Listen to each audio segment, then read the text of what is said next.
Assalamualaikum.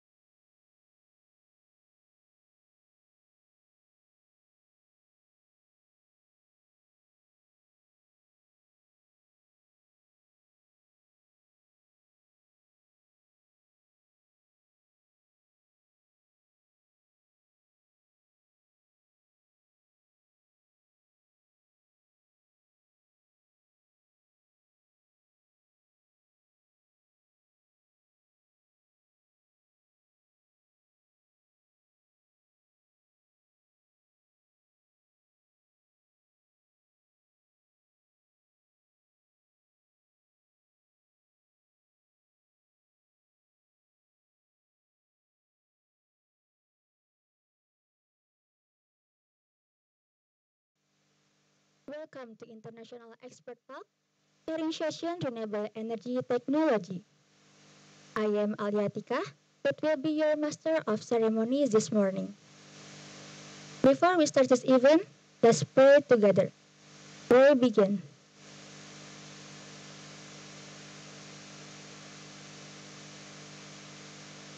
Pray done. But the next event is singing our national anthem, Indonesia Raya, and Mars Ite PLN. All audience, please stand up.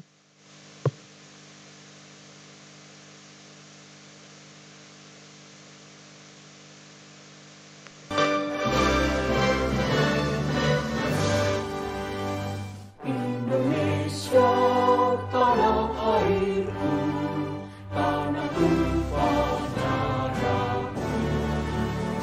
Di sanalah aku berdiri, jadi pandu hidupku. Indonesia, kebangsaanku, bangsa dan tanah airku. Marilah kita berseru, Indonesia bersatu. Hiduplah tanahku, hiduplah negeriku, bangsaku, rakyatku semuanya.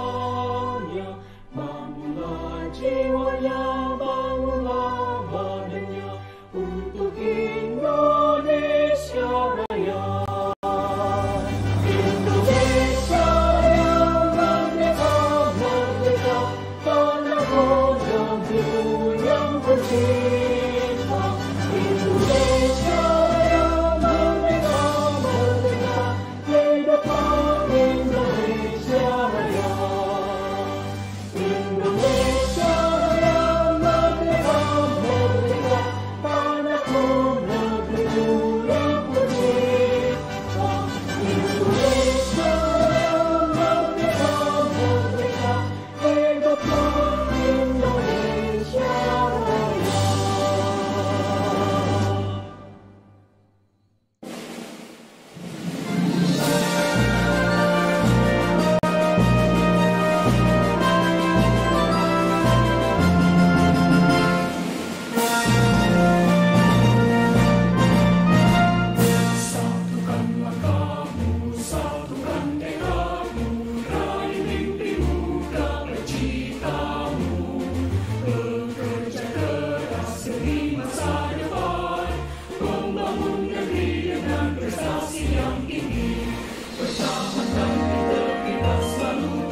First of all, I have a quatrain or rhyme verse. In bahasa is pantun ya. Whispers of wind, a renewable dance. Sunlight's embrace, a radiant trance. Flowing waters, a tireless sprint. Renewable energy, nature's sweet change.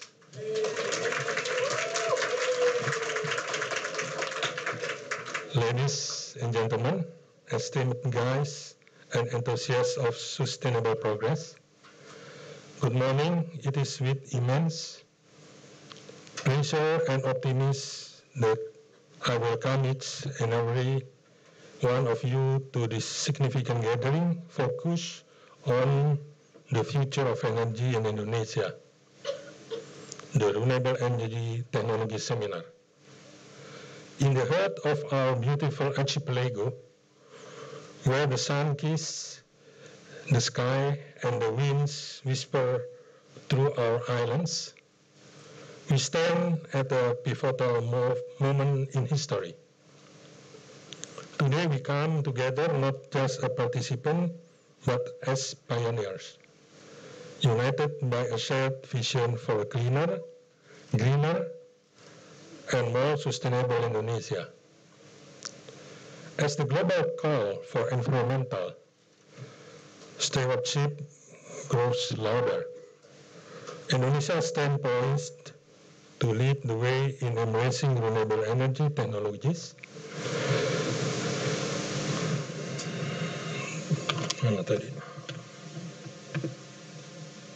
Our diverse landscapes, abundant sunlight, and untapped natural resources present us with an unparalleled opportunity to harness the power of nature for the benefit of our people and the generation to come.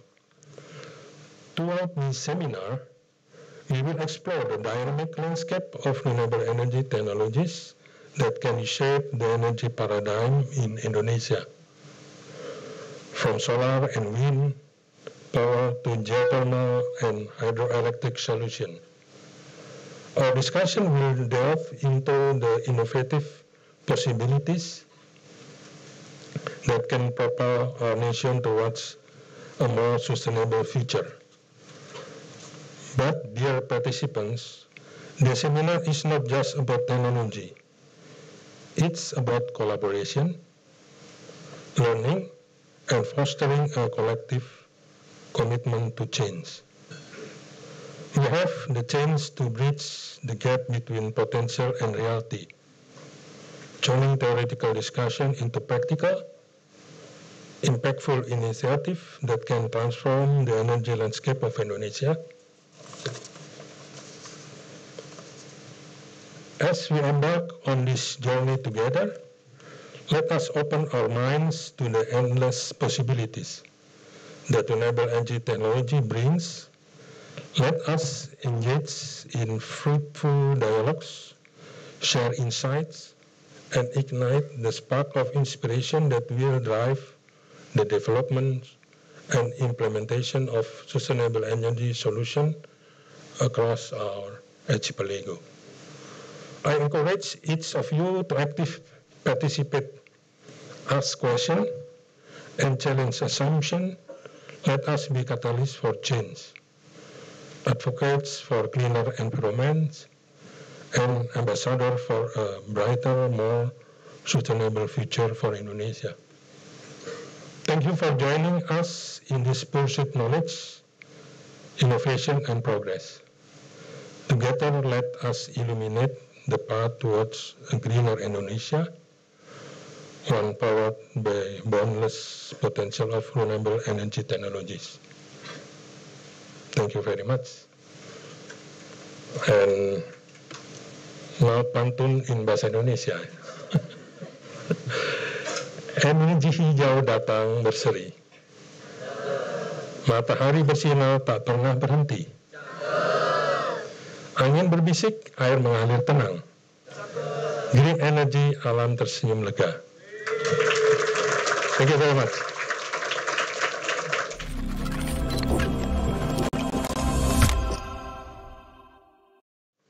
Pak Iwan, for your delightful speech.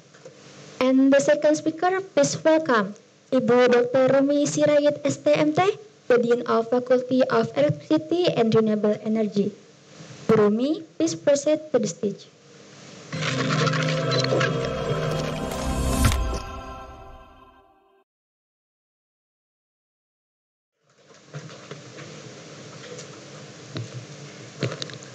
Assalamualaikum warahmatullahi wabarakatuh.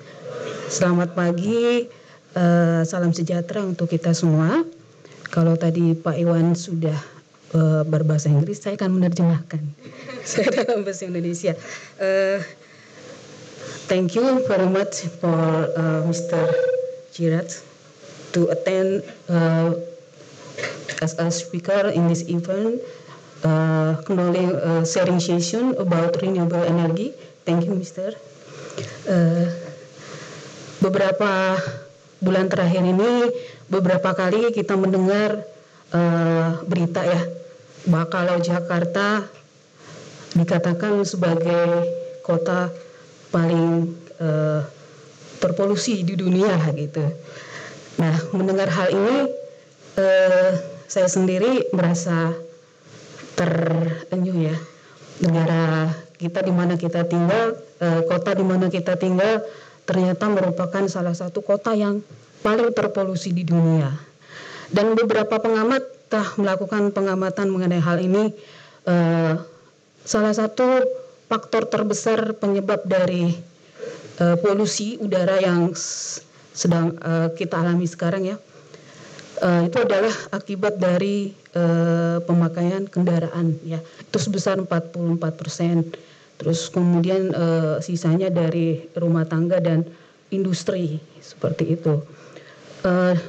Dan tentu saja pemerintah kita mendengar berita tersebut juga tidak tinggal diam, tetapi melakukan berbagai banyak hal.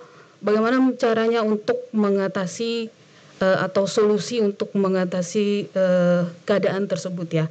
Jadi kalau beberapa terakhir ini saya sendiri melihat beberapa kali di jalanan di sekitar Jakarta itu disiram ya. Biasanya kan yang disiram itu tanaman, sekarang yang disiram jalanan seperti itu. Awalnya pas saya melihat seperti itu, buat apa ya gitu. Ternyata tujuannya adalah untuk mengurangi polusi seperti itu. Terus kemudian juga dilakukan uji emisi kendaraan. Terus kemudian juga ternyata juga yang kita pikir itu hujan, ternyata sebenarnya itu ada juga karena dari gedung-gedung tinggi itu disemprot air, katanya seperti itu. Jadi negara kita merupakan salah satu negara yang tingkat emisinya tinggi, gitu. Jadi dari beberapa pengamatan, hal ini terjadi karena masih maksimalnya penggunaan energi fosil di negara kita dan kurang maksimalnya penggunaan energi terbarukan. Nah, kita sebagai ilmu yang belajar di sini ya tentang khususnya di kampus kita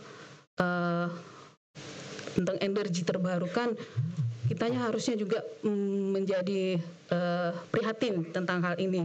Dan kita bersyukur pada hari ini kita kedatangan tamu Mr. Sirat yang akan berbagi pengetahuan kepada kita semua tentang teknologi energi terbarukan ini. Kepada teman-teman khususnya mahasiswa baru yang di sini ya, kalian beberapa tahun ke depan, 2 atau 3 tahun ke depan, kalian adalah sebagai sumber daya yang harusnya menjadi penggerak bagaimana supaya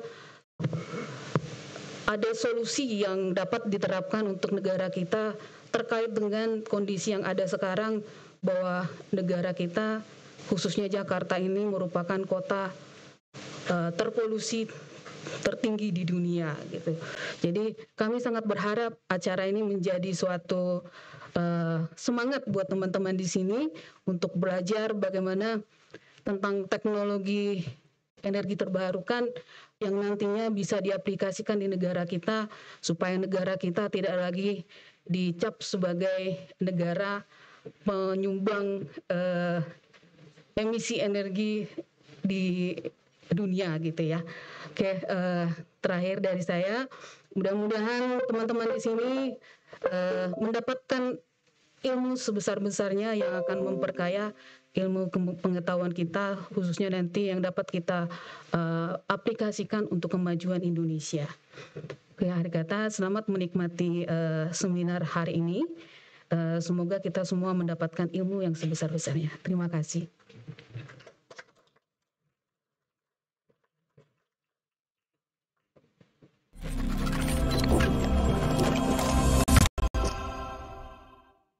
Thanks to Gurumi for your latest speech. And the next speaker, please welcome Ibu Septianisa Azhara STMT, the Head of Energy System Engineering Study Program.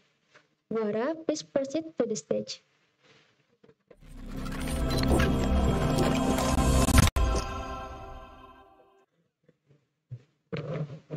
Okay, good morning, distinguished ladies and gentlemen, and my beloved student of Energy System Engineering Study Program. Good day to you all.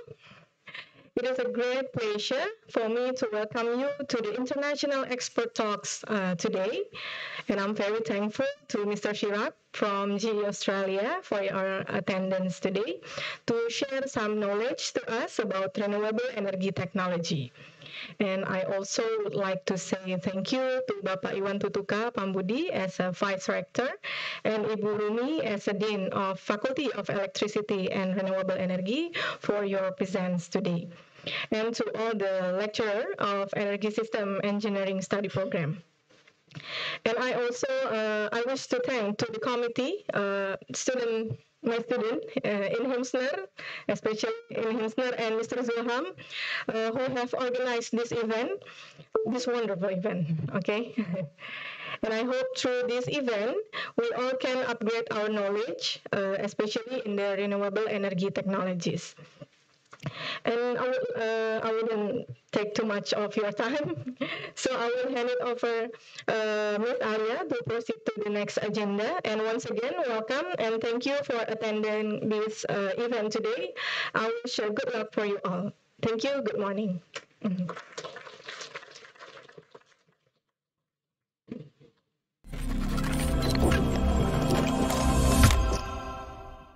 Thank you, Buara, for your lecture speech.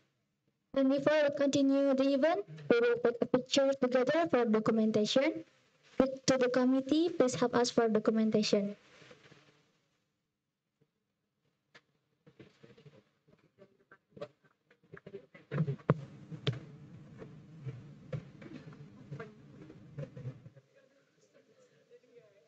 It's okay.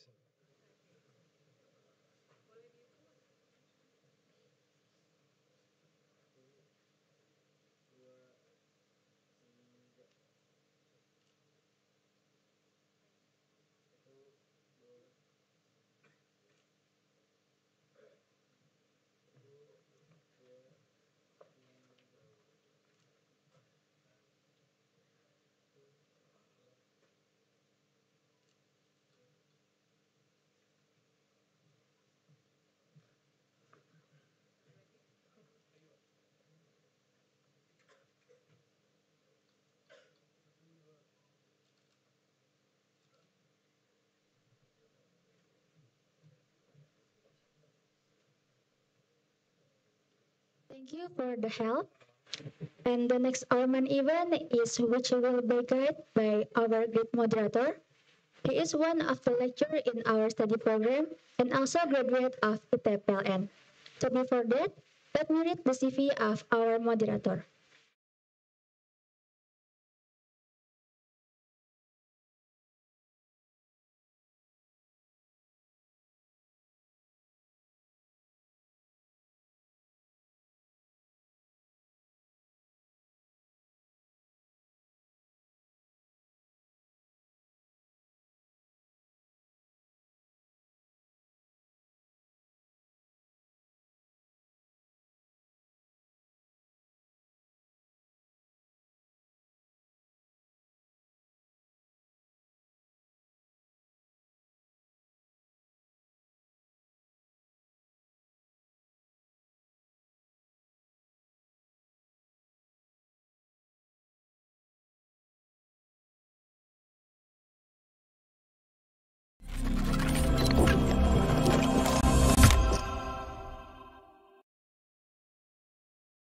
Good morning, ladies and gentlemen.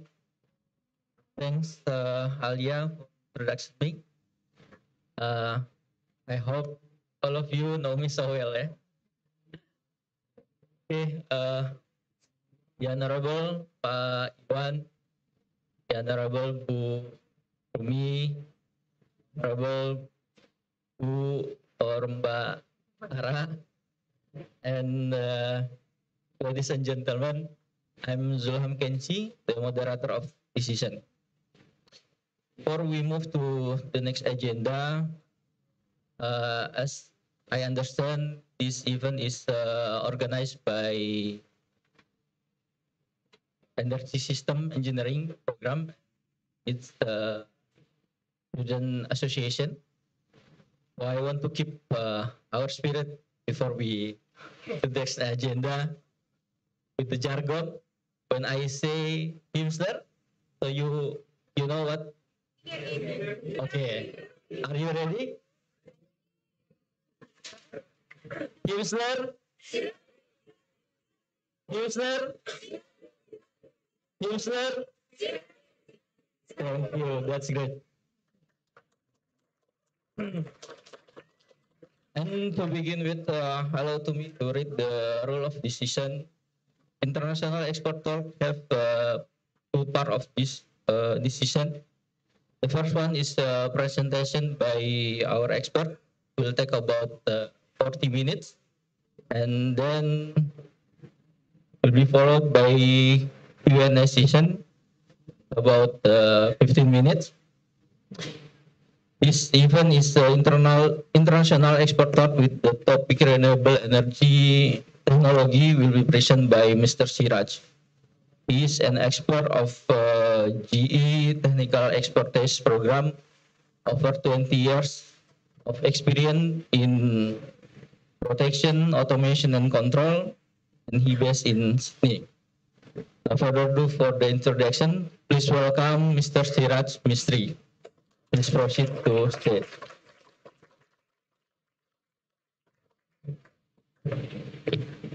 All right, thank you very much, and good morning to everybody from my side. And thank you very much to provide opportunity to me. Sorry, I do not remember your names, but I really appreciate. Okay, and I really feel energy. Hope it's a renewable energy, but it's a very nice atmosphere in the room, and students are very energetic. I really love that. Okay, so where do we start from? Do we have a presentation?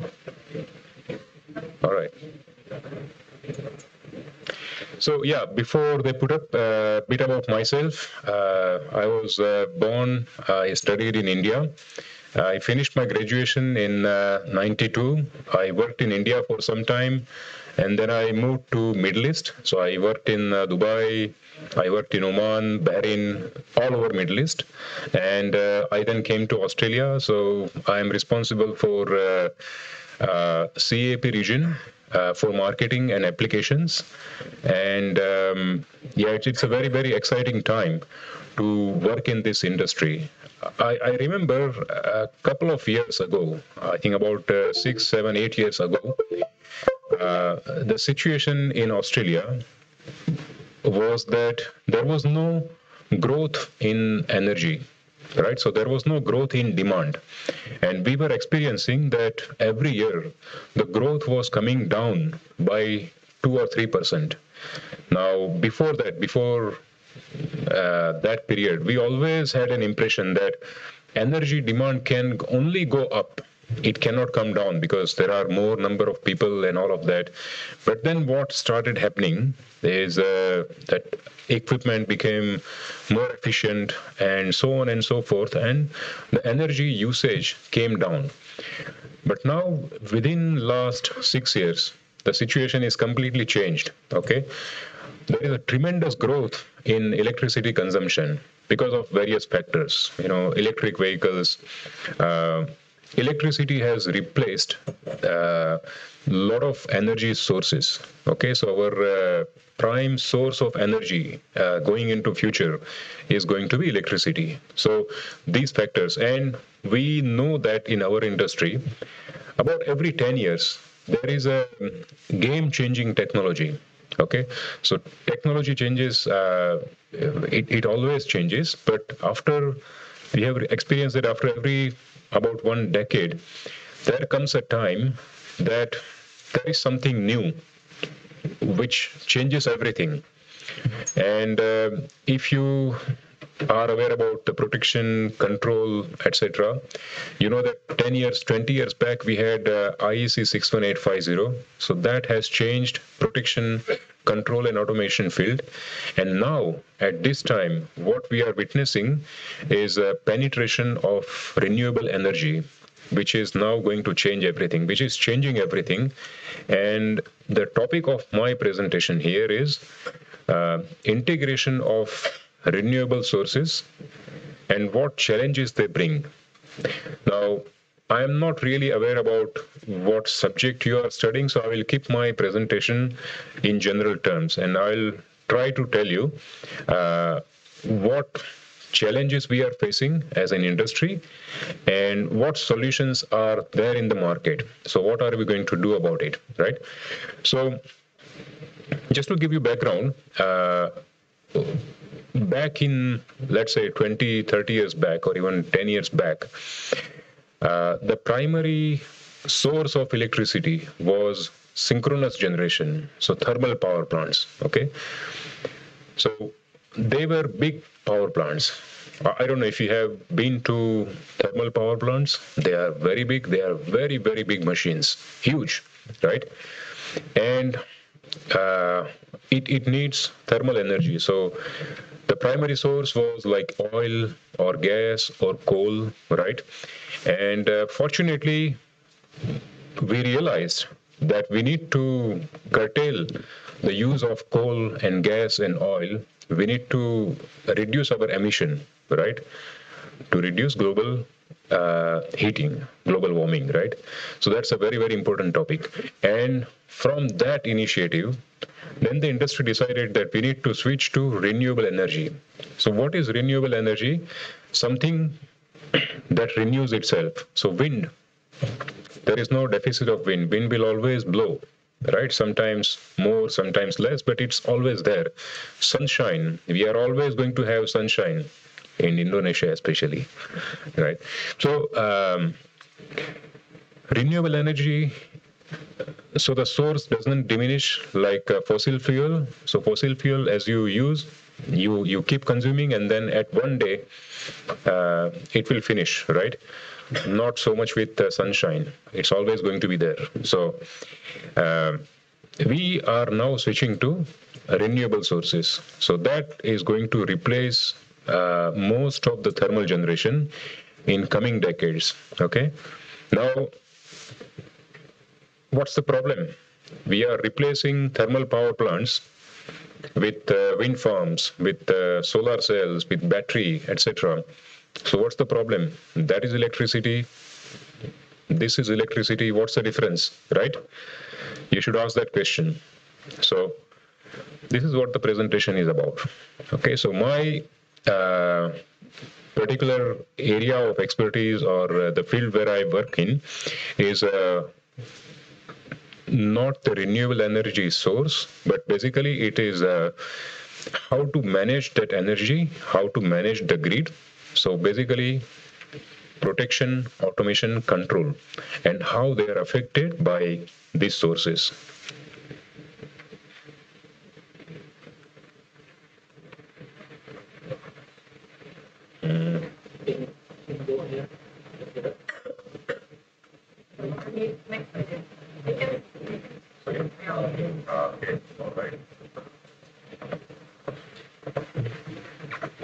Whenever I give presentation, this doesn't work at the first time, so I'm used to that.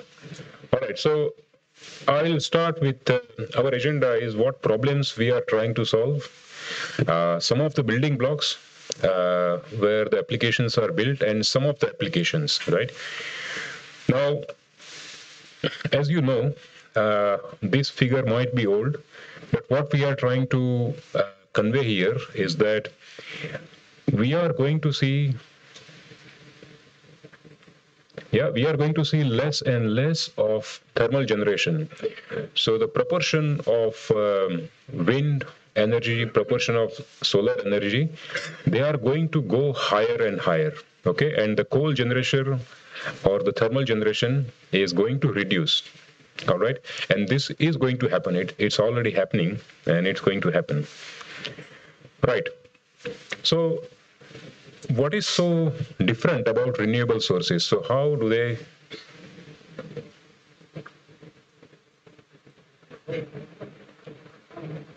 oops.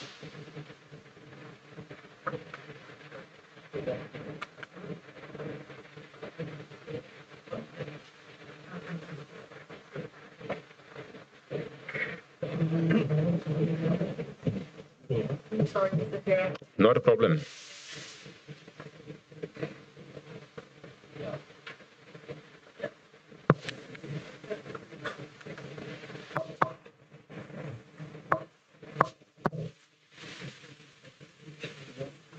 Yeah. Okay, I'll better use this mic.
Switch on any electrical appliance, that's unpredictable, right? So load is unpredictable. And the problem with grid is that it has to balance the generation and load all the time. So you have a load and the generation has to match that. If you don't have balance between generation and load, what happens? What's the outcome of imbalance? That is frequency, right? So in grid management, there are two most important factors. You need to maintain the frequency and you need to maintain the voltage. So if you do those two things properly, your grid is managed well, right? Now, frequency management, when you have demand more than supply, frequency reduces, okay? And when there is generation more than demand, the frequency increases. We need to keep that in tight balance in this band.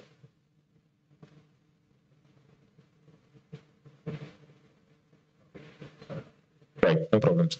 Now, on this chart, you can see that PV generation and load demand. So when you have maximum generation, if you have a big solar plant, and if you try to supply all your demand through solar power plant, it cannot work.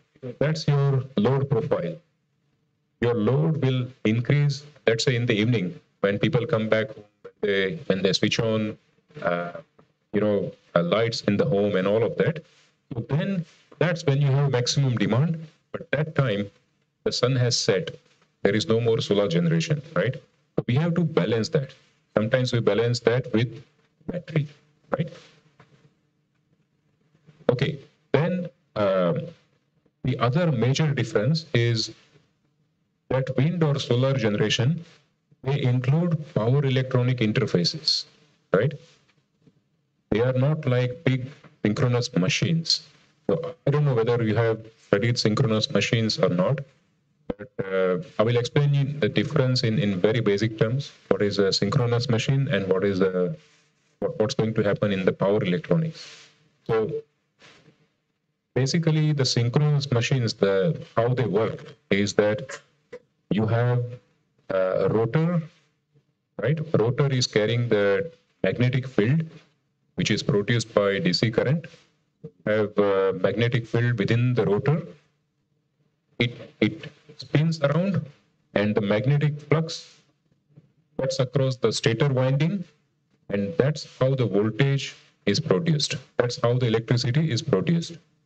So you can imagine that, and the basic rule of physics is that you cannot reduce or increase the magnetic flux instantaneously. Right? If you try to change the magnetic flux, it will try to oppose the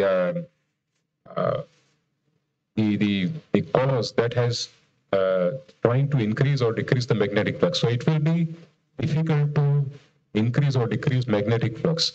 So it will be difficult to increase or decrease voltage instantaneously. It will increase or decrease in a gradual fashion. Okay? Similarly, with frequency, the frequency depends on the speed of a rotor, right? So if you have a big generator which is connected to turbine is fired by either gas or steam, and it's a big machine, so you can't change the speed instantaneously. So imagine that you are, there is a big truck on the road. So for the big truck, it's not possible to suddenly change the speed. It will happen gradually. If you are going on bicycle, it's very easy to accelerate or decelerate. You can instantly stop, right? You can't do that with the big truck. The thermal machines are like big truck. Renewable generators are like small bicycle. So that's the analogy, right? So these renewable sources, they include all the power electronic interfaces, and they include very fast active and reactive current controls. So they are different. And other basic difference is that these power electronic sources are current sources, not voltage sources. The synchronous generation, they are voltage sources. So that means the basic characteristic of generation is completely different for renewable sources. Right. The other point is that with the big machines, your system is strong. Now, what is system strength? So earlier, when we all had a thermal generation and a very strong grid. A strong grid means that your voltage is very stable. It doesn't fluctuate too much. In electrical grid, there are going to be disturbances always, right? So you have, some load changes. There are some tripping of the line. So there are always going to be faults in electrical network. So those are big disturbances. And the small disturbances, some big industry has disconnected some load. Transformer has switched off, capacitor bank has come on. So those are small disturbances, right? So through all the disturbances, voltage is not affected so much. Okay, so you can think that your system is like a rock, right? Rock is very steady. You bang on the rock, nothing happens. Okay, in the steady state, and this is like a renewable system with increased renewable penetration. So it's like a jelly. So in steady state, you have balance. You have certain amount of load. You have certain amount of generation. They are balanced, and the system is steady state. Nothing happens. So the jelly will remain the same. Nothing happens to jelly. Now there is a disturbance. So when you think about rock and the disturbance, nothing happens. It stays the same. The voltage stays the same. In jelly, on the other hand, if you wobble the jelly, what happens? It will. So that's what happens in our network. When there are too many renewable sources, when there are too many power electronic interfaces, the system is like a jelly. It wobbles a lot. Okay. The other thing is, if you look at the waveforms, current and voltage waveforms, normally what we should have synchronous, we should have pure sinusoidal waveform, right? At 50 hertz, constant, without too many variations, right? You need to have a smooth waveform. So that indicates good power quality. Now, in a high system strength, with big machines, when the system is quite stable, you can see that during fault condition, if you look at this waveform, it doesn't vary much during fault. Whereas here, if you see, there is too much change in voltage. There are too many disturbances in the network, too many disturbances in the waveform, right? So this indicates low system strength. Right. Now, system strength depends on a lot of factors. System strength depends on the number of synchronous machines connected. So now we have seen that the thermal generation is going to go down. We are going to retire thermal generation steadily. So as you keep retiring your thermal generation, system strength is going to go down gradually, right? So if you have more synchronous machines connected in the system, it is capable to resist the sudden change in voltage magnitude because of the flux. Because the big generators, they work on the laws of physics, right? So the voltage and frequency, they are governed by laws of physics. Magnetic flux cannot be changed suddenly, so voltage cannot be changed suddenly. Speed of the rotor cannot be changed instantaneously. Similarly, frequency cannot be changed instantaneously, right? So the voltage and frequency both remain really within good band, whereas inverter-based sources, they are all algorithms. They are all current sources. And the problem with the algorithm is that it depends on the manufacturer. Now, for synchronous machines, for a number of decades, we have studied synchronous machines. We know how the machines behave, right? And we have very good mathematical models. So when you have a mathematical model of some system, it's very easy to control, right? So we have those models developed, we have those models matured. Whereas with renewable sources and electronic interfaces, there are hundreds of manufacturers around the world, and they all have their own algorithms. It is not yet standardized. So the response of power electronics is not standardized. And when there are hundreds of generators behaving in their own way, doing their own things, it becomes very, very difficult to control. All of you students are very well behaved, right? So it's very easy to manage. But if everybody decides to talk, amongst yourselves, and if you want to decide, you want to do your thing, you cannot even talk, right? So that's what happens in renewable situation. Then electrical distance to synchronous machine, which is very important concept as well. So as you go further away from synchronous machines, your system becomes weaker and weaker. So let's say I have a big thermal plant here, and if you go, let's say, 100 kilometers away, you have a big transmission line, 100, 200 kilometers. So the system strength that you have here, okay, in your university is going to be very good because you are next to big machine. The voltage will remain steady. But 200 kilometers away from here, your system strength is going to be very low. Okay?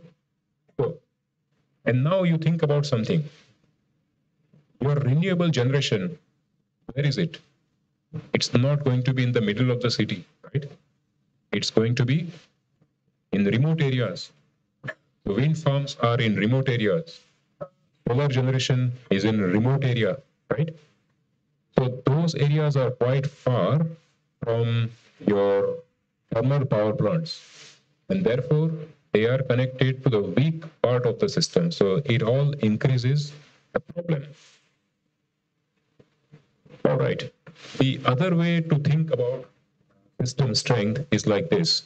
You have trampoline. Have you jumped on the trampoline? Yeah? Okay, good. So when you have all the springs connected to the trampoline, what happens? The surface is very steady, right? You try to jump up and down, you don't fall normally, right? But if you imagine that you disconnect half of the springs, what will happen? Your surface will become very weak, right? And then you try to jump up and down, what will happen? You will fall. This is exactly what happens in the electrical system as well. So this is my electrical network. It's very strong with all the springs connected. That's my weak network with half of the springs removed. And then these inverter-based resources, they fall off if there is a disturbance. When they fall off, what happens is that they trip. So this is called resilience. And have you experienced blackout? Many times, yes, of course. We have seen too many blackouts. And in blackout, what happens is that there is a tripping of one big generator somewhere, and then it leads to tripping of something else, it leads to tripping of something else, and within no time, within let's say 1-2 minutes, you lose power supply of the entire country sometimes. So there are big blackouts, Indonesia, India, USA, Brazil, etc.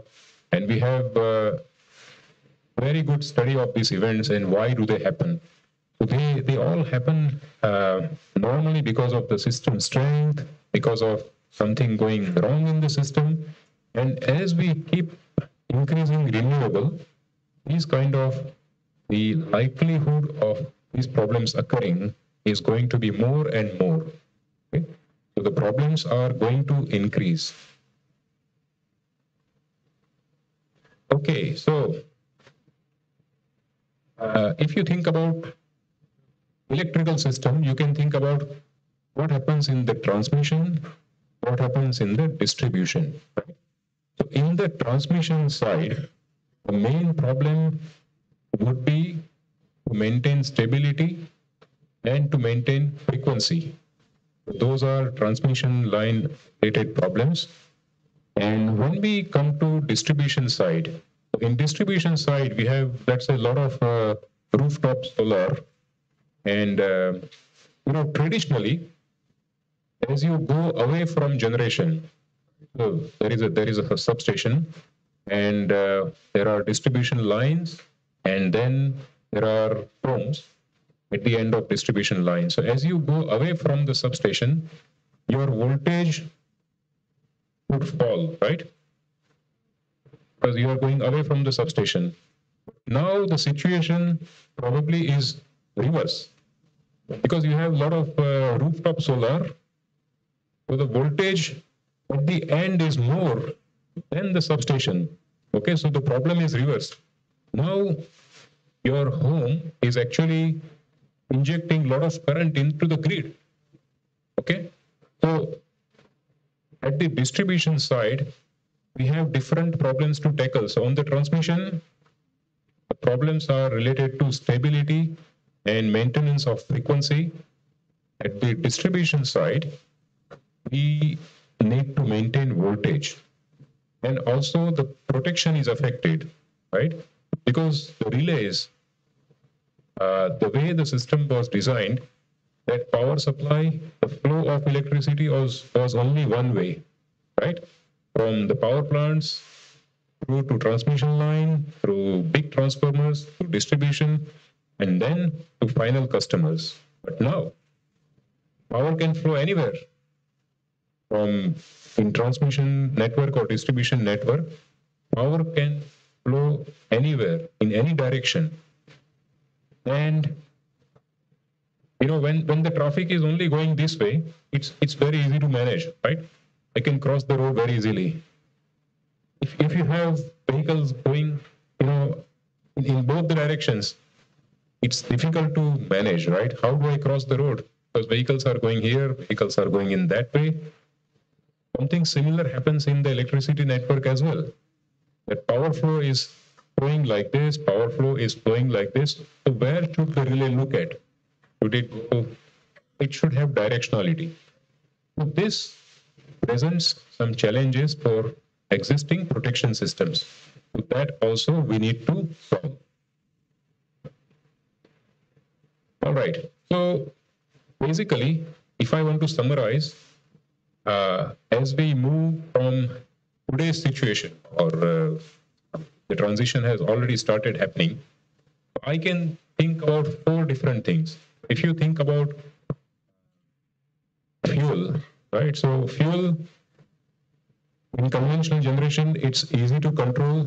It's dispatchable on demand. So thermal power plants, steam, coal, gas, nuclear, whatever, it's easy to control in the sense that the behavior is predictable, okay? And dispatchable on demand. So you can decide that my thermal power plant will start tomorrow and it will keep producing electricity. So this is what we call as dispatchable. So you need 100 megawatt. You tell the power plant to produce 100 megawatt and it will produce 100 megawatt. This kind of fuel, wind is a fuel, right? Sunlight is a fuel. It's intermittent. Sometimes the sunlight is there, sometimes it's not there. And limited dispatchability. You can't control sunlight. You can't control wind. You can't control cloud, right? So they have limited dispatchability. So you can't tell solar plant that tomorrow I need 100 megawatt from you. It cannot guarantee. Okay. Secondly, generator. So if you look at generator, it provides inertia. What is inertia? You should have studied in your physics, right? Okay, inertia is like if you think about a big rotor, right? It has a big inertia because it can't move very fast. Once it starts spinning, it has to spin like a big truck. If you drive a big truck, you can't change it suddenly. So it's a big inertia and can start grid from zero. What does it mean? When you have a total blackout, how do you actually start your system? You can't start with solar plants because remember that they are current sources. So they need to produce electricity, they need voltage reference. It's very, very important to remember that. All the electronic interfaces, they need a grid voltage as a reference. If you don't have the grid voltage as a reference, it can't function. And this part is very important because I talked about system strength. System strength is a stability of voltage. It needs very good voltage. If your system strength is low, if your network is weak, your voltage moves around too much, then it will affect the power electronics. power electronics cannot function well, right? So these generators, they have limited natural inertia. Now, not all renewable sources have power electronics. If you look at the wind turbines sometimes have induction generator. Okay, so induction generators, they are something like synchronous generator. They have limited inertia, not like synchronous machine, but they still have limited inertia. So that's why we can say that they have limited natural inertia and ability to start grid. So this is for black start. If you look at the grid, so in previous situation, we have one-way flow of electricity from transmission to distribution, and going forward, we will have now two-way flow. Okay? So, and what we call is a prosumer. So you are not just a consumer, but you are a producer and consumer, right? You are producing electricity. So, yeah. Is there a lot of rooftop in Indonesia? Rooftop generation? Yeah. The same thing in Australia, we have a lot of rooftop solar generation. So again, it presents a different problem to the network operator. So, network operator, they need to have a very good estimation of electricity consumption. So if the network operator knows that I have certain demand, 100 megawatt hour, that's my demand. If they know, they can instruct the power plant to schedule the generation. It becomes easy. If they don't know what is my demand, they can't schedule generation. For example, if they need to tell generation plant that, okay, in next 1 hour, next 2 hour, this is how the electricity market works, right? So the system operator would tell generators that in next hour, I need 50 megawatt hour. And then all the generation companies, they will participate in the bidding process. Okay? And they will tell that, okay, I will provide this electricity at this rate. So fundamentally, they need to know, the market operator need to know that's going to be my demand. Now, if you have a lot of photovoltaic, is it easy to predict demand? No, because in your home, you have certain consumption. If there is a very good sunshine, you meet that demand with your own generation. All these things, load, it's very difficult to predict load. Yeah, because you have, let's say, you have a lot of electric vehicles. So electric vehicles, you decide to put them in a charge when you are at home, or you decide to discharge them and then meet your demand if you have a battery at home. So the prediction of demand is extremely difficult. Whereas in the previous situation, when we had no rooftop and all, load was relatively predictable. So it was easy to operate grid. Okay. So there are some trends that are disrupting the market. So it's actually, I consider that this is very exciting time to learn electricity, very exciting time to learn renewables.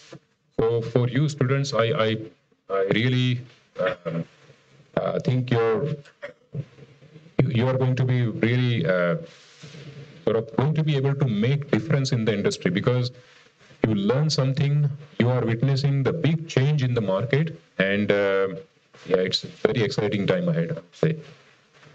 So there are a couple of trends that are disrupting the market. So decarbonization, all in overall around the world, all the governments have decided that yes, we need to reduce carbon emission. So that's what's happening. Digitization. Okay, so this is second effect. We are going to see that in substation or every level, it's going to be more and more digitization. So all the assets. So any asset like generator or transformer or a switch gear, circuit breaker, any electrical asset is producing a lot of data, right? And this data is digitized and processed, and you know probably more than me what is machine learning, what is artificial intelligence, what is importance of data. So if you have a lot of data and if you know how to manage the data, you can manage the system very well. Decentralization, so more generation will be coming from distributed sources, not just from the central power plant. Electrification is a very big trend. So electricity is going to replace a lot of fuel as primary source of energy. You must have heard about green hydrogen and things like that, right? What is green hydrogen going to do in some time? I think it's going to replace all the fuel, the car, right? So I think in 2030, 35, we are not going to have petrol or diesel engines car. Probably it will be all battery. The battery or green hydrogen. And green hydrogen, what is green hydrogen? The hydrogen is produced by renewable sources. So that will make it green. So it's going to change in a big, big way. All right. What's also enabling this transition of energy is some primary equipment. So I told you about system strength. Imagine that when you have 50, 60, 70% of renewable penetration, when all the generation is coming from, or majority of the generation is coming from wind farm or solar farm, who is going to provide the strength to system? So they are something like PETs. So they are like synchronous condensers and things like that. So there are technologies in the market. So far I have told you about the problems.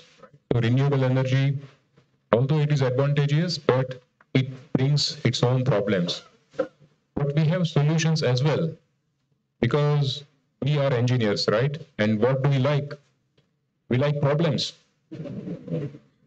If we don't have problems, we are not happy. We need something to play with. So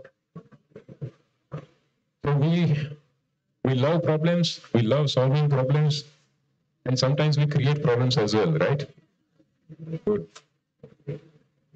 Don't create too many problems. Okay, so there are a number of solutions to manage the renewable, like HPDC, flexible AC transmission system, digital substation. You have green grass as well, which can replace SF6. So there are lots of things in the market. Storage hybrids. So we earlier saw that the solar generation is not predictable. You have some time in a day where you have maximum generation around noon, and then you have evening time or morning time where you don't have generation. So if you want to balance that out, then you need to think about battery, right? So that's the hybrid generation, solar plus battery or wind plus battery. Then now we know that, see, in earlier days, to give you a very simplified example, in earlier days when there were very few big generators, right? So to meet demand, you need to use maybe 10, 15, 100 generators. You know that these are big generators, you know them very well, and it's easy to control. But now there are hundreds of thousands of generators, and they all behave differently. So how do we manage? We need to have very good software solutions, right? When you have better visibility, then you can control them better, right? Because I told you that big generators, you can model them very well. You have very good mathematical models, and it's easy to control. thousands and thousands of small generators. They behave in their own way. It's not easy to control them. It's not easy to predict how they will behave. But if we can observe them, if we can monitor their performance in real time, we can control in real time. And this is what software solutions do. So you have better software solutions, you can manage your systems better. So this is what all the solutions that we have and we are working towards. And I was in a conference 1 month ago, and I heard of very interesting research that you know artificial intelligence and how it works, right? So in artificial intelligence, you have a model that you need to train with a lot of data, like facial recognition. How does facial recognition work? So it's a model, and then you need to train with a lot of data, billions of data points. And then if you look at Google or Facebook, and they have very good facial recognition. So you put even a hazy photo, and it can identify a person very quickly. In China, facial recognition is extremely powerful. So they can identify somebody in the street very, very quickly. So all these technologies like facial recognition, it's a very, very good example of artificial intelligence. Then handwriting recognition, right? Handwriting recognition, it needs a lot of data to train the model. See that handwriting recognition is so accurate, right? In electricity, we have a lot of data. We have a lot of data points. Your load, demand, voltage, frequency, some predictors of asset health, etc. Now the research that I'm talking about, it basically took all the data from a system operator in US for past 20 years, and then they trained the model, right? And it is at a point that will predict that in next 8 hours, you will have a fault on the system in this area. You know how? Because they all relate that, okay, there is a fault in the system. Why the fault happens? The fault happens because your cable condition has degraded, right? So cable insulation has become weaker. Okay, at the same time, you had some weather condition. You have, let's say, lightning strike. So when you have a possibility of lightning, you have more chances of fault in the transmission line, right? So you collect all the data. So they have looked at all the data for past 20 years and made a model and trained the model in such a way that they can tell that in next 2 hours, you are going to have a fault on the feeder, which is feeding PLN University. Okay, so now you know that in next 2 hours, I may have a fault.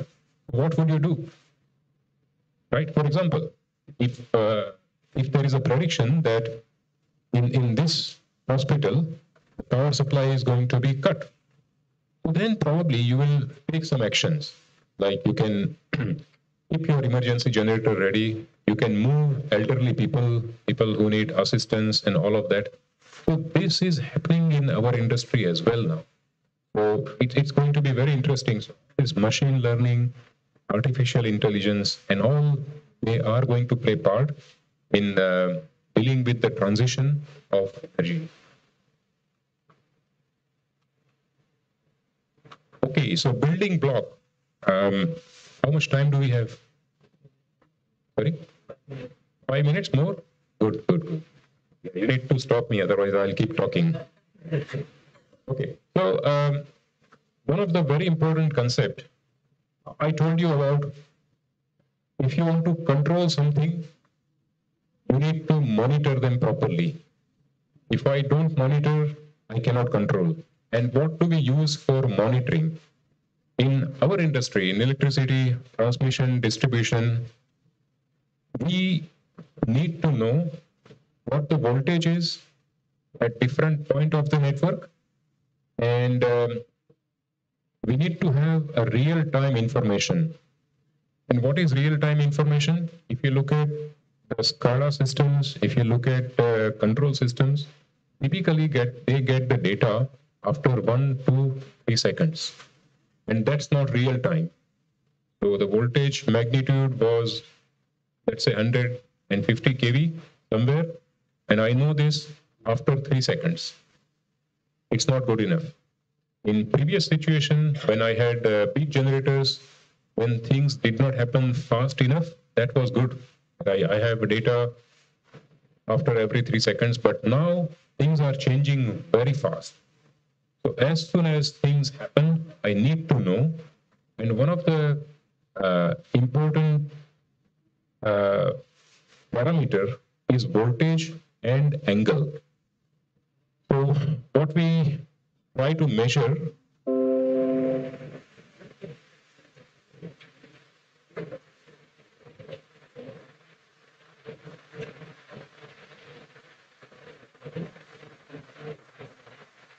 no problem. I think I'm very close to finishing my 5 minutes, and there is a long presentation, and I think there are few concepts which probably okay. So this thing, if you study power engineering now, are you studying power engineering? Yes. Okay. So are you aware of stability and all those concepts? Power angle? No. Okay. Okay. No problem. But the thing is, okay, so that's why I'll keep it at very general level.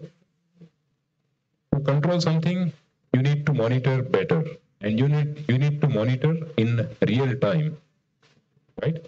So this is all what the technology is about. So I think at this stage, probably I can stop, and maybe if you have some questions, you can ask me. Is that correct? Thank you. Thank you, Siraj. Interesting, eh?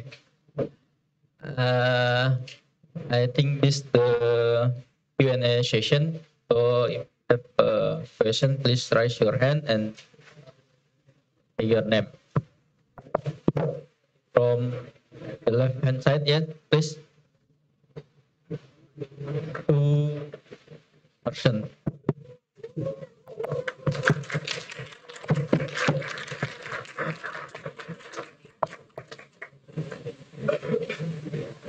Okay. First of all, thank you for the opportunity. And thank you, Mr. Chirac, for coming to Indonesia for this wonderful event. My name is Dave Kristeri Parela. I'm originally from Central Sulawesi. And what attracts me to this major in renewable energy is when I look at South Sulawesi, there are a lot of wind farms there. Yeah. So that made me think that how about for in the future I learn about these technologies, and then that what makes me want to apply for this campus. So what I'm going to want to ask to you is that what is the trend for renewable energies in Australia and maybe in India and Bangladesh, and where you have worked in?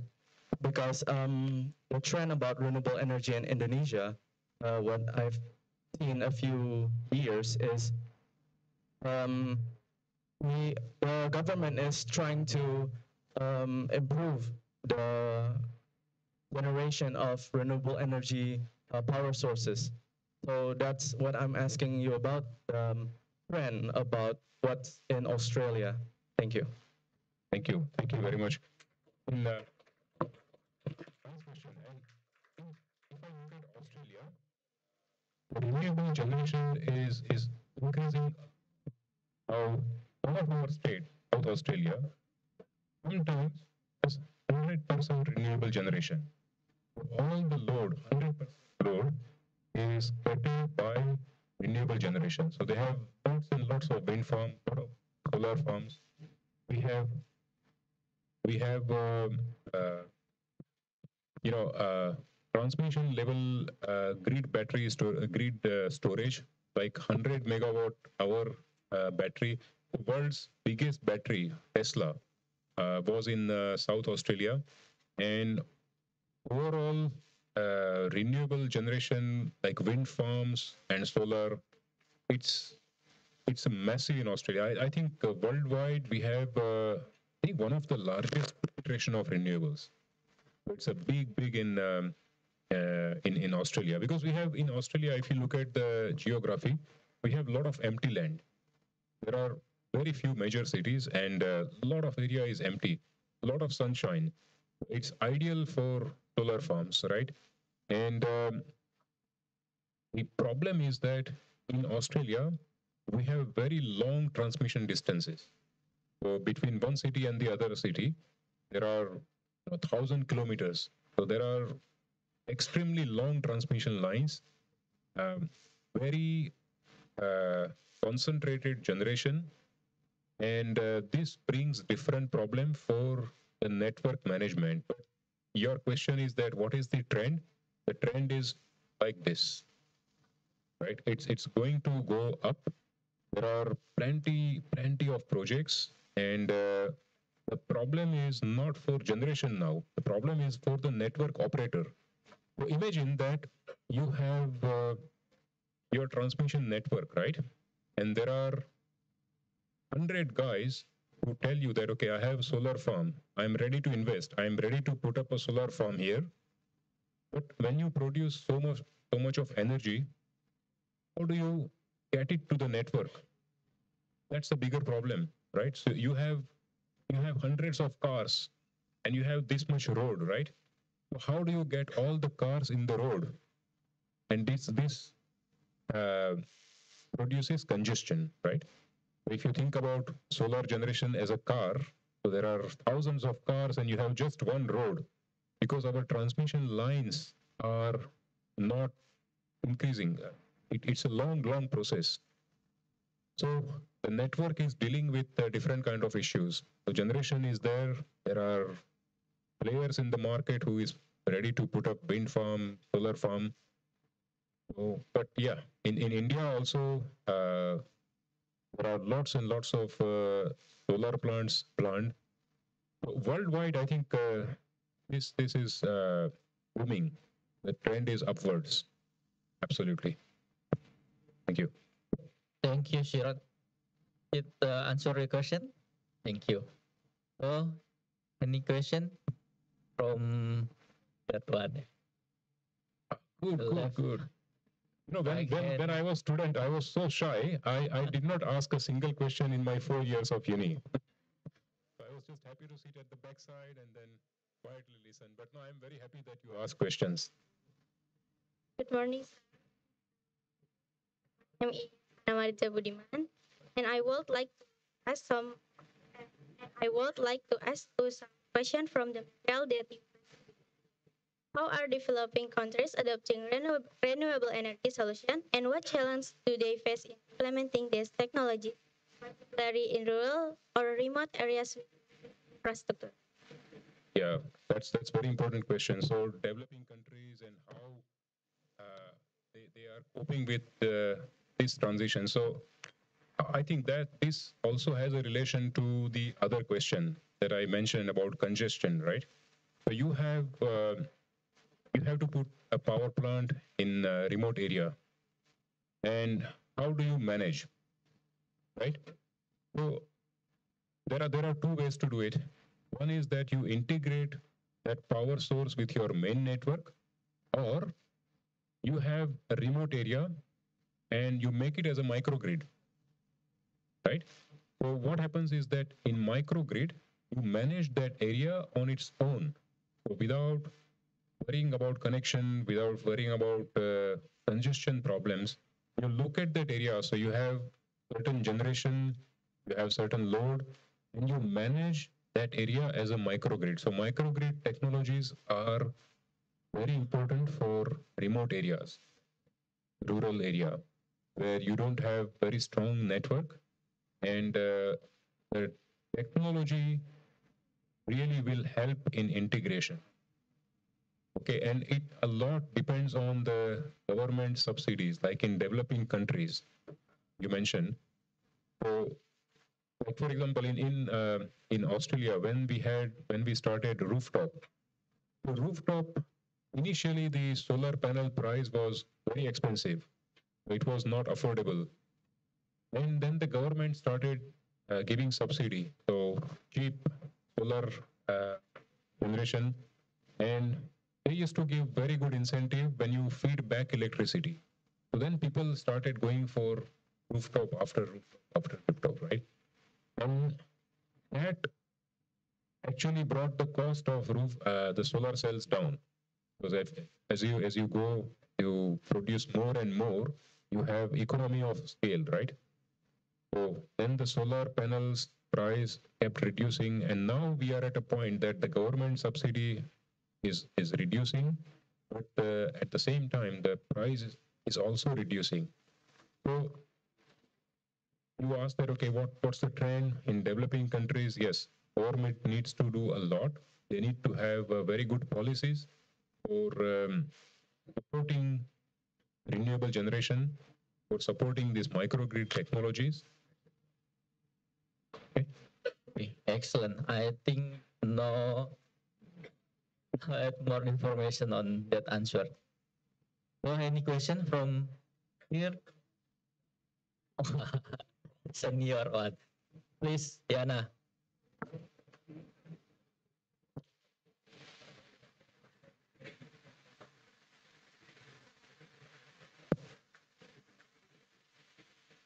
Thank Mr. Chirag. Good morning. I'm Isyana. Question. Many sources of renewable energy. One of them, green hydrogen. So, what about the potential of green hydrogen now? What is the potential of green hydrogen? Very, very interesting. The potential of green hydrogen is huge. So, okay, first of all, what is green hydrogen? Right? There is gray hydrogen, blue hydrogen, green hydrogen. Green hydrogen is the one which is produced through renewable energy. That's what makes it green. If you look at the use for hydrogen, it can be used in, let's say, steel plant. A steel plant, you can use the green hydrogen. You can use the green hydrogen for transportation sector. The transportation sector, for vehicles, for example, you can convert vehicles to green hydrogen. You can use the hydrogen also to run the turbine. Actually, you can convert the turbine, your steam or gas turbine, to run on hydrogen. So that is also possible. So now if that happens, you can imagine that you can convert the existing thermal power plants into power plants that are run by the hydrogen, right? So that is also possible. But now, some of the challenges for the hydrogen industry is that there is no enough transportation infrastructure. So you produce hydrogen, but you need to transport it, right?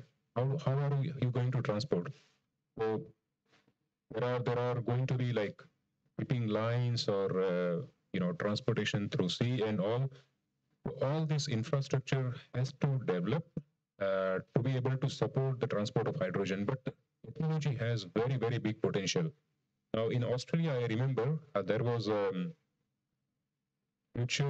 Fortescue Future Industries, and they had, I think, about 1 gigawatt or some number of gigawatts of renewable energy just to produce hydrogen. And they had a plan to produce hydrogen offshore. So it's going to be very, very big industry. But I think we first need to solve the transportation issue. And green hydrogen is not the only thing. I think there are some competitors as well, like methane technology. So some are talking that, okay, methane technology, it's available, it's maybe cheaper and more viable. We will see what happens, but it has a huge potential and many, many applications. Great, thank you. Excellent. Answering your answer, So we make a balance for this forum to right hand side. Yes, yes, yes. Okay. Please say your name and give the question.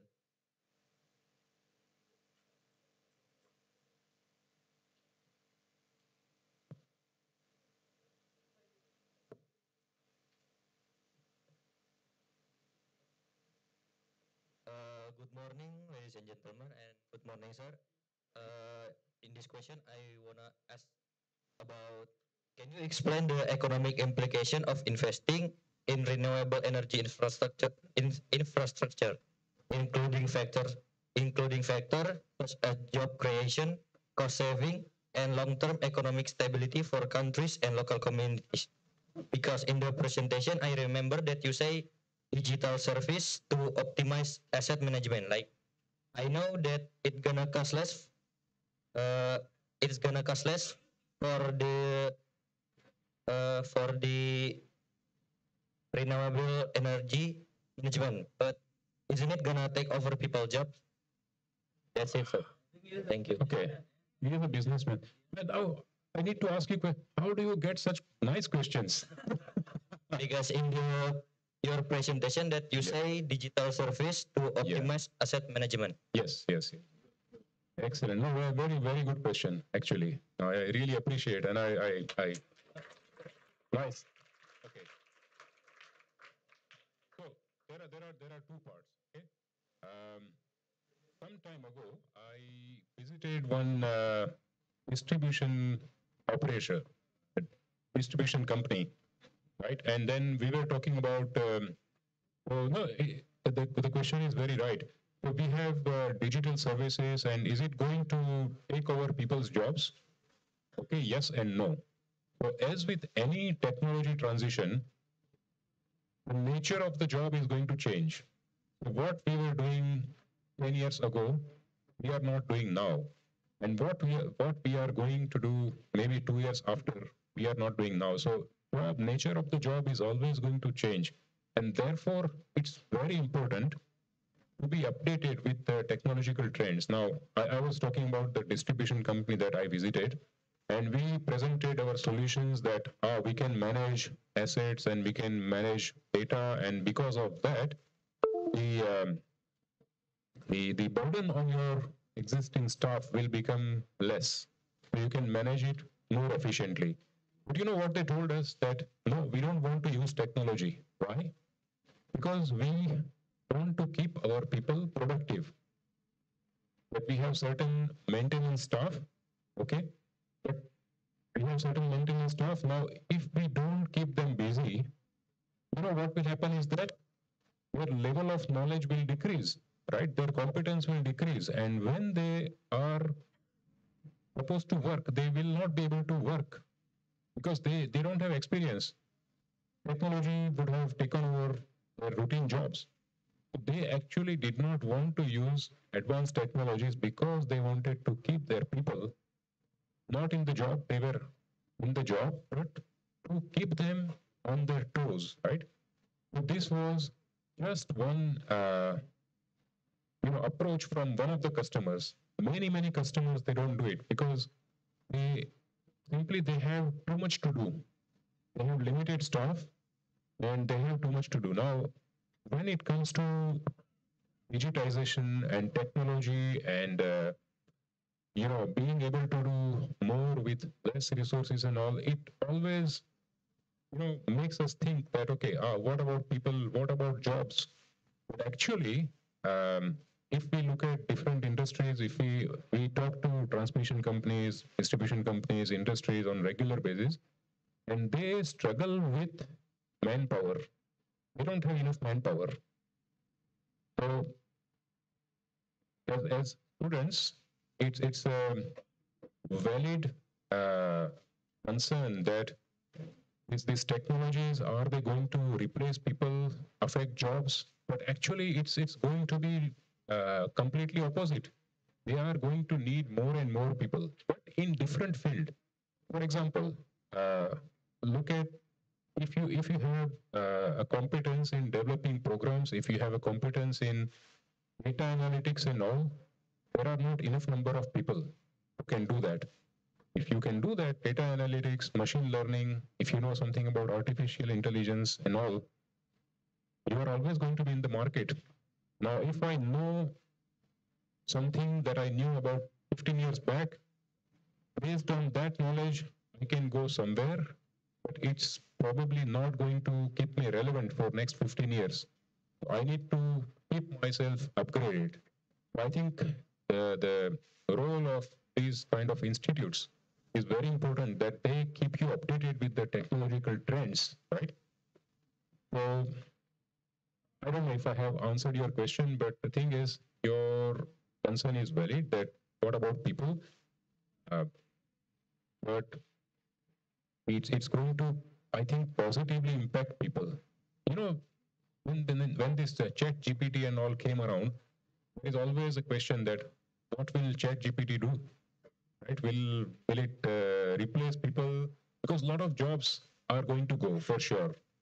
A lot of routine jobs are going to go definitely. But at the same time, there are other types of jobs that will come in the market. Okay? So study well, and always be curious, I would say, as students. And I can say, like, I am seriously impressed with you guys. I mean, you are so eager to ask questions, no, and you are lot more energetic. I see a very good future for you. Thank you, Siraj. Excellent. I think we have two last question, eh? One, two. Iksan, okay.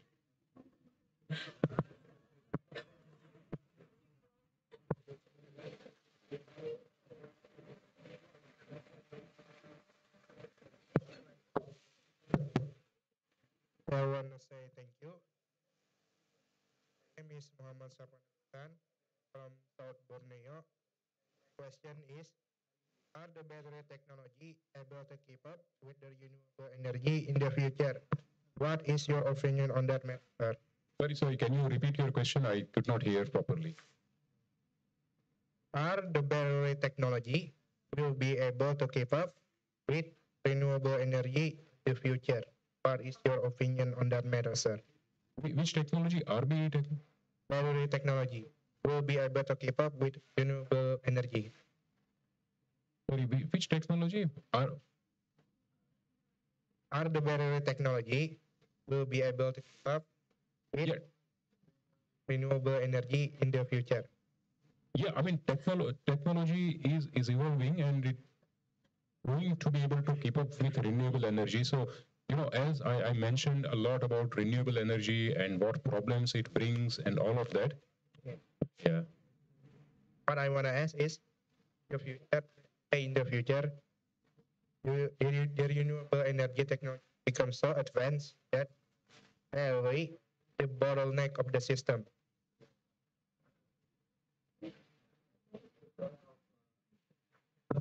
I am missing one word that I'm not able to understand. Sorry. My simple question is this: as you say, in the future, right, renewable energy is become so advanced that the bottleneck of renewable energy is the capacity. Capacity. Oh, yeah, capacity. Yes. Very important question. That is my capacity. Yeah, congestion and capacity. Because as I mentioned, that there are plenty of sources, right?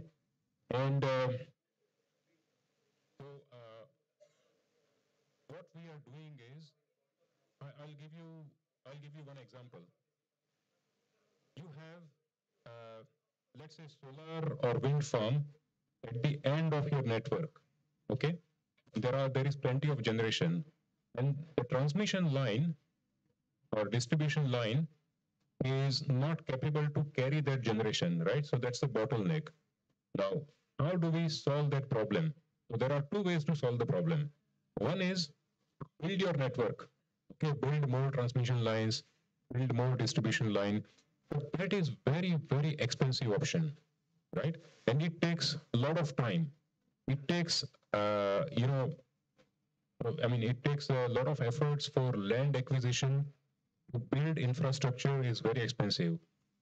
Technology can help here. You know how? if you can somehow push more energy through the same wire, you can solve the problem. Now it sounds very simple that push more electricity through the same wire, but there are different challenges. How can you push more energy? How much energy you can push through the same amount of wires? Now, if you can, so that there are technologies like dynamic line rating.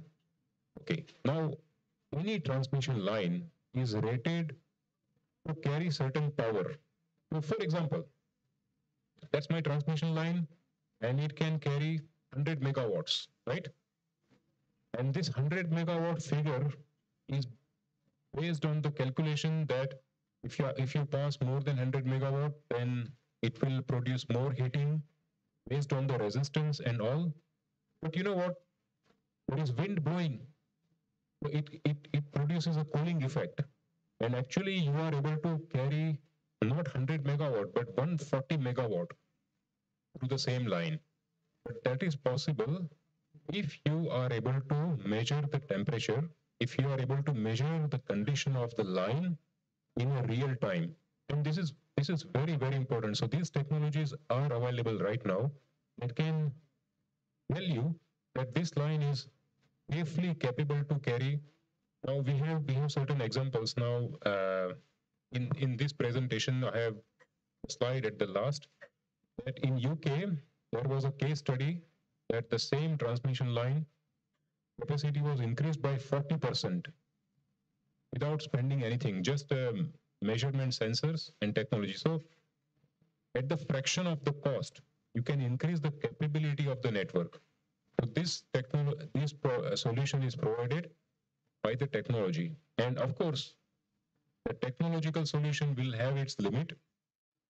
More than that, if you have too much generation, probably you need to plan more transmission lines. But there are solutions available. Thank you for the question. Okay, Ihsan, I hope that answer your question.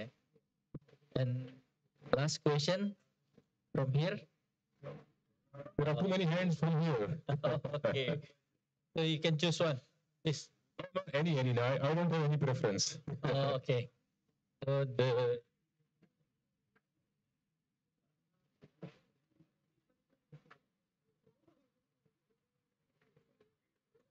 Okay, thank you for the opportunity.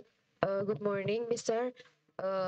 Before it will come to this university, let me introduce myself. My name is Arin Hidayah from Class B from Energy System and Engineering. And I want to ask you about we need the renewable energy in the future. So what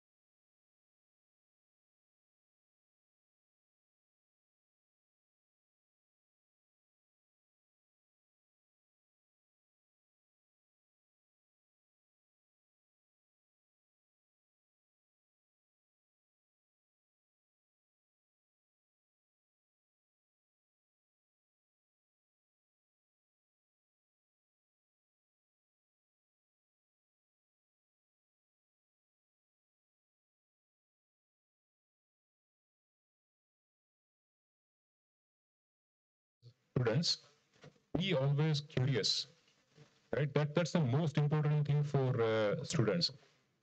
If you are curious enough, like I'll give you my example. When I was studying in university, and our university was good, one of the very reputed university, but by the time I finished my university after 4 years, I did not have any idea about what I'm going to do after 4 years, right? So I gave an interview with a chemical company. They told that, okay, what are you going to do as electrical engineer here? I said, whatever you want me to do. I had no idea.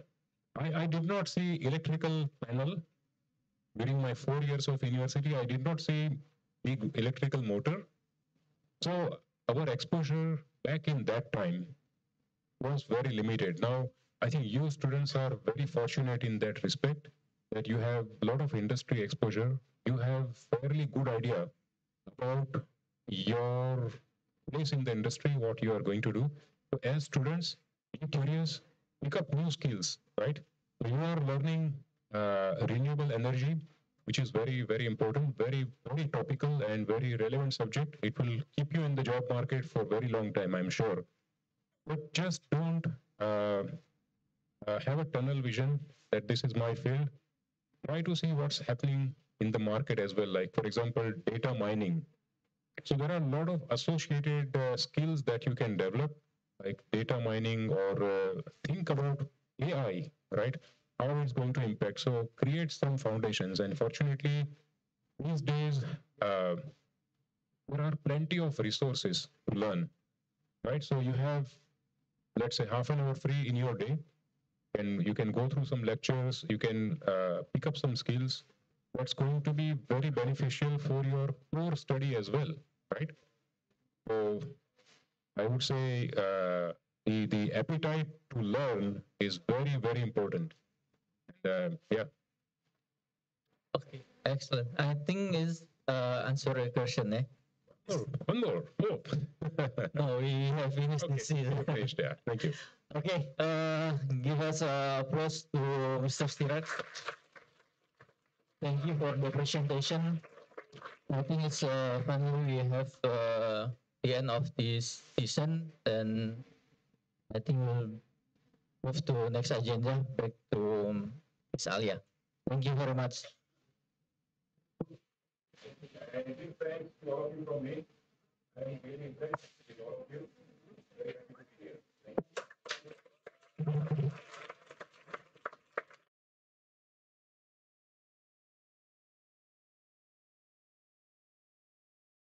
To our guest lecturer, Mr. Chairman Misri, our moderator, Bapak Muhammad Zulham, stay on the stage because we will be having tickets and flags.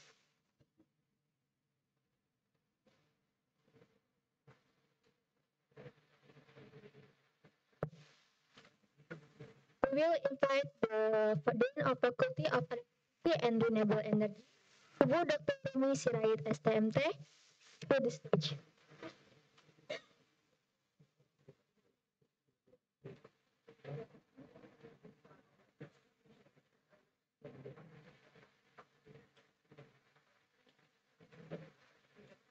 We can give the certificates and flags to Bapak Zulham Kenji as our moderator.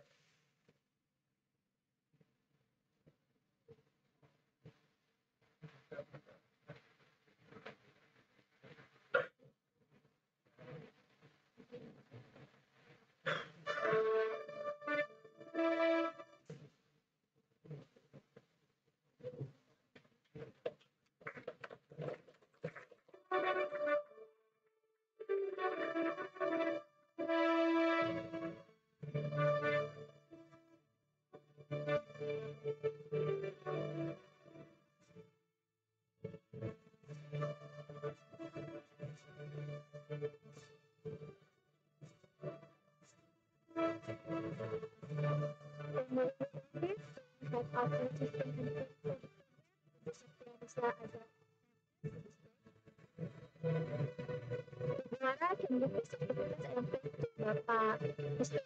Misri as our guest lecturer.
Thanks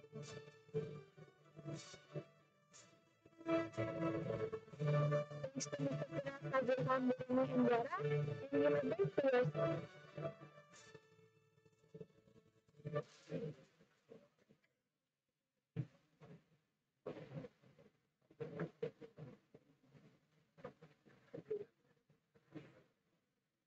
Ladies and gentlemen, we finally come to the end of today's event.